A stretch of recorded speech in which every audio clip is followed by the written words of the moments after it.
For my second book report, I decided to read Sway, The Irresistible Pull of Irrational Decisions. This book I found to be very interesting. Ori and Ram Brofman wrote the book, and not only was it was very well written, and the examples given in the book were very easy to understand and to learn what they meant by loss aversion, commitment, fairness, value attribution. But it was so interesting because you don't think about what pulls you to make a decision all the time. In the book, they described how people look at gains versus loss. And loss aversion is when you focus solely on what is going to happen if you make one decision versus the next. So the simple theory of pros and cons list. Now, what was interesting was the example that they opened up with in the book is about a pilot who was very well known, followed all protocols, was kind of the superstar in the airlines industry. And he decided that to avoid a domino effect of flight delays, extra money being spent, having to wait for him to have a rest period, that he would take off from an airport. As he was taking off from the airport, he could not see very well in front of him and ended up crashing into another plane, and not only taking his own life, but taking the lives of 540 other people. It was a great loss that day because of the significant amount of people lost, but it proved that under pressure, people are willing to make more riskier decisions. That led into different examples of how people view losses.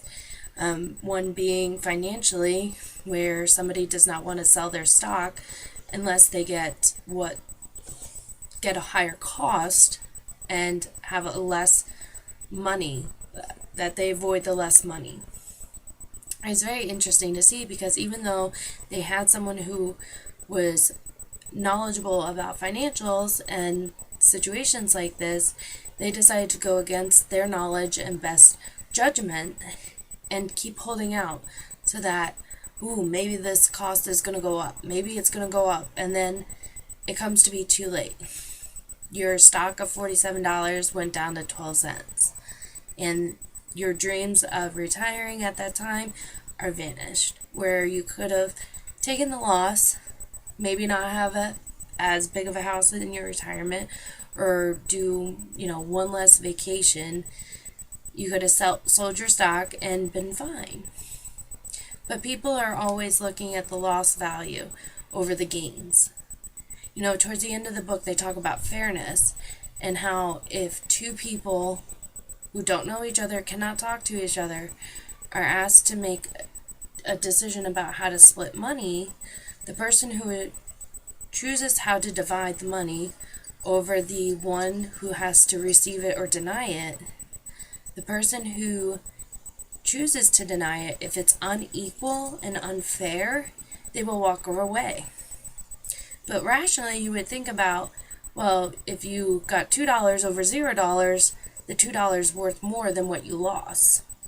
But they don't see that. They only see the fairness. So it's very interesting that there was so many situations where they could pinpoint that the value of losing is lower, it is higher to people than the value of getting anything, of any kind of gain. And that was very interesting to see. They also talked about commitment and how that shows how somebody is willing to stick around longer in a situation because they're committed to either winning or they want to prove something. The book proved very interesting, especially with the value attribution. They talked about the NBA draft and how you could have two people who statistically are the same, but if somebody is picked in the first round of drafts instead of the second round, the first round draft pick is going to get more game time than the second round pick because automatically it's already proven that they have a higher number. They also showed it as if you're picking lawyers, and you have the first person, like the head of the class, versus the person who's sixth in the class. If you pick the sixth in the class, you're always going to relate it back to, well, I could have had the first, and they probably wouldn't have made this decision if it didn't go the way you were expecting it to. Sway turned out to be a very interesting book, not only for the few examples I mentioned, but there was many other examples that showed how people are pulled to different decisions, whether we find it irrational or not. And it's subconsciously, that's what I've learned, it's very subconsciously that all these pulls are happening. You know, you come to terms with the decision in the moment, but looking back you can say, oh, I should have left that relationship or situation. I should not have chosen that decision. And you try to make the best decisions you can, but sometimes looking back you can realize, and after reading this book I can definitely look back in decisions and see where I could have gone wrong and what was affecting my decision in that moment. So I really like the book, and if you haven't read it, it's a very good book, and it was definitely an easy read to understand all these different pulls that are in our lives. Thanks.